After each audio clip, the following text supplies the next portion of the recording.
আসসালামু আলাইকুম। মাকসুমা চৌধুরী চ্যানেলে আপনাদেরকে স্বাগতম জানাচ্ছি। এই যে সুন্দর একটি নদী, টলটলে পানি, এটি হচ্ছে ভাতুরিয়া অঞ্চলের কাছে অবস্থিত এই নদীটি।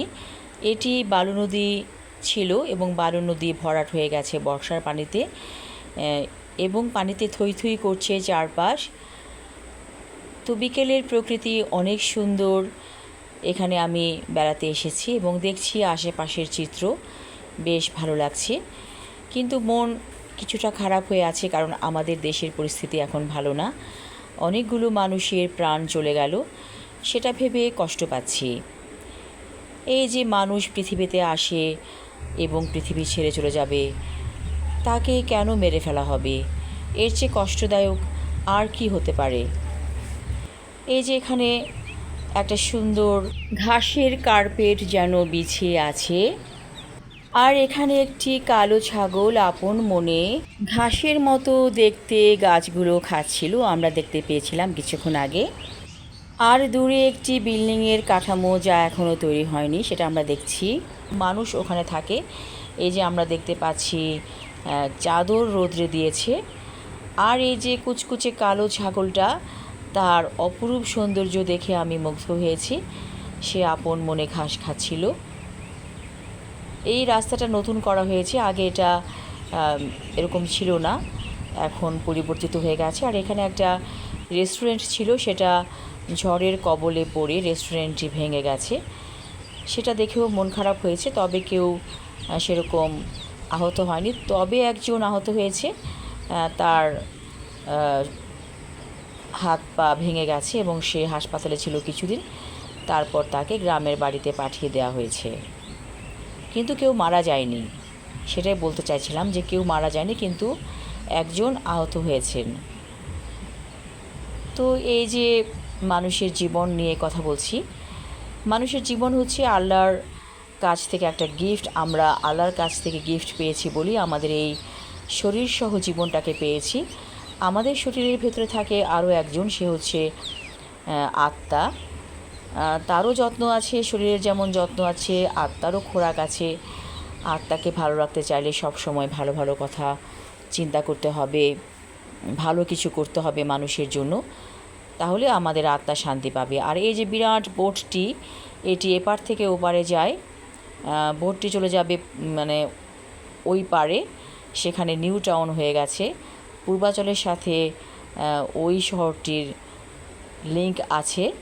এবং এই যে নদীটা, এর উপরেও একসময় ব্রিজ হবে। ব্রিজ দিয়ে তখন মানুষ এপার থেকে ওপারে যাবে। গ্রাম আর গ্রাম থাকবে না, পুরোটাই বদলে যাবে। এভাবেই গ্রামগুলো হারিয়ে যায়। এই যে গ্রামের চিত্র এখন দেখছি একরকম, হয়তো আজ থেকে 20 বছর পরে হবে আরেক রকম। গ্রাম পরিবর্তিত হয়ে শহর হয়ে যাবে। এবং এই এলাকাগুলোই একসময় ঢাকার খুব ভালো অঞ্চল হিসাবে পরিচিত হয়ে যাবে। কারণ আমরা পূর্বাচল সম্পর্কে জেনেছি যে পূর্বাচল এখন অনেক উন্নত হয়ে গিয়েছে, অথচ সেই পূর্বাচল ছিল একটি গ্রাম। এই গ্রামেও আমরা ঘুরেছি, দেখেছি, অনেক শালবন ছিল গ্রামে, এখন সব চেঞ্জ হয়ে গেছে। এভাবেই গ্রাম নগরে পরিণত হয়। এবং এই যে আজকালকার যারা আছে, তাদের যে পরবর্তী জেনারেশন এবং তাদের পরবর্তী জেনারেশন, তারা ভাবতেও পারবে না এই অঞ্চলগুলো কেমন ছিল। তো যাই হোক, কচুরিপানার সাথে মিলেমিশে আছে পানি, এ যেন পানির সাথে কচুরিপানার মিতালি। কিছু কিছু কচুরিপানা ভেসে যাচ্ছে দূর দূরে, বহু দূরে, মনে হচ্ছে যেন পানির সাথে মিতালি করতে করতে ভেসে যাচ্ছে কচুরিপানা।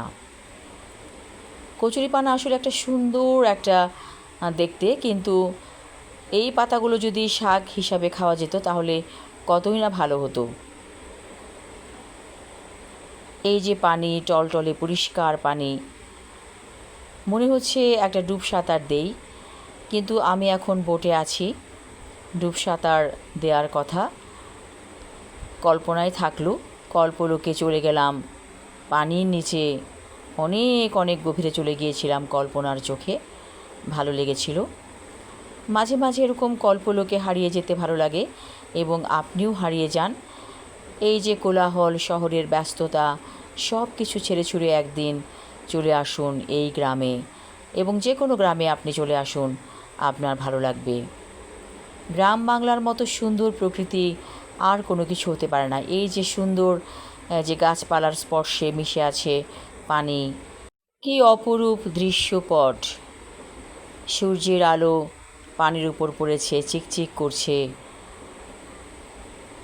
আর আমি দেখলাম অনেকগুলো ছোট ছোট লঞ্চ, সেখানে ছেলেপেলেরা গান বাজনা করছে, নাচানাচি করছে, এবং প্রতি বছরই এ দৃশ্য দেখা যায়।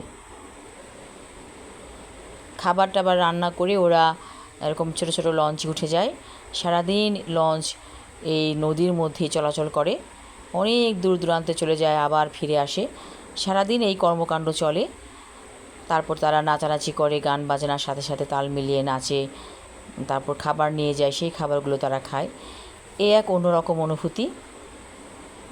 এবং একটা লঞ্চে দেখেছিলাম অনেকগুলো বয়স্ক মানুষ, তারাও এনজয় করছে। সবাই চেয়ারে বসে আছে এবং চেয়ার থেকে বসে বসে দৃশ্য দেখছে। আসলে আমাদের এই ক্ষণিকের জীবনটাকে উপভোগ করা উচিত। আপনি আল্লাহর পথে তো থাকবেন এবং আপনি উপভোগ করবেন। আল্লাহ তো বলেছেন যে আমার সৃষ্টি করা দুনিয়া তুমি দেখো। এই যে আমি দেখছি সুন্দর সুন্দর গাছের পাতা ভিজে যাচ্ছে পানির মাঝে, দেখার মতো একটা দৃশ্য। এত সুন্দর প্রকৃতি, চোখ আর মন জুড়িয়ে গেল, ভালো লাগছে। তবে আজ একটাও মাছ চোখে পড়েনি। অন্য সময় মাছ দেখা যায় পানির নিচে, হয়তো শব্দে ওরা দূরে চলে গেছে। কারণ এই বোটগুলো যখন পানিতে চলাচল করে প্রচণ্ড একটা শব্দ হয় ইঞ্জিনের, সেই শব্দে হয়তো মাছরা দূরে সরে গেছে। আর এই যে বিলের মাছ, অসাধারণ টেস্ট এই মাছগুলোর।